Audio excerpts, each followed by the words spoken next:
Hello, thank you for joining me today on My Pursuit of Truth. Wanted to share something with you. I went today and got my Tdap vaccine. As I was getting it, the doctor asked why. And I was getting it because we're bringing a baby into the world, and apparently there has been a resurgence of something called pertussis, which is whooping cough. And apparently now the tetanus vaccines, or the tetanus boosters, not tetanus, right, that's a whole different thing. Tetanus booster contains the pertussis vaccine as well. So I had to go get it. Now I've been putting this off for a long time. I do not like shots, but this really wasn't that bad.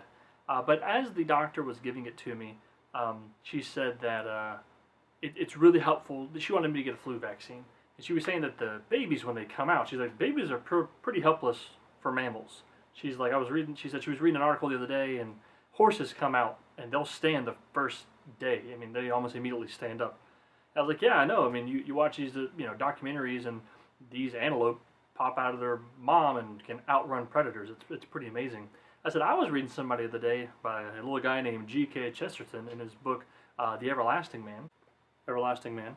He actually talks about this very same point. He talks about how when you really get down to it, when you compare man to all other animals, you realize he's not an animal at all. Especially when it comes to that. He goes, we have to build. We can't live in the elements. We can't live in our own skin, right? We have to fashion things to cover us and wrap us up, right? We have to put things on our feet in order to walk around. We need food, that's cooked and that's prepared, and I guess that's not always necessarily true, but he's saying that basically man is pretty ill-suited to survive on the earth in just his natural come out of the womb and survive. Babies are really, really needy. They need a lot of help. And I just thought that was kind of an interesting thing. He's, G.K. Chesterton, being a sort of an apologist, definitely an amazing high-level Christian thinker.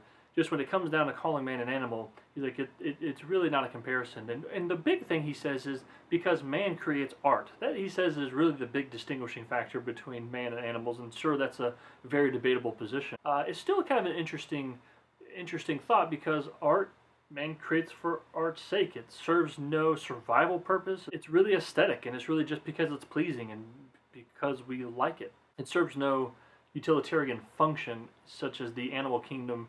The things, I mean, not that animals don't create things that are beautiful, but they also don't create them because they're beautiful. There's some purpose or reason behind it, right? They're trying to attract a mate, or they're trying to lure in food. But I thought that was just kind of an interesting thought that I had with the doctor that was giving me a shot today. So I figured I would share it with you guys. If you like it, give it a thumbs up. Put your comments in below if you think that art is that distinguishing of a feature between man and animals. Maybe you do, maybe you don't. Thought it was kind of an interesting thought. If you think that man is an animal, or if you think that maybe man doesn't really fall into the classification of animal perfectly, leave your thoughts in the comments. Share this if you think it's worth sharing, and I'll see you in the next one.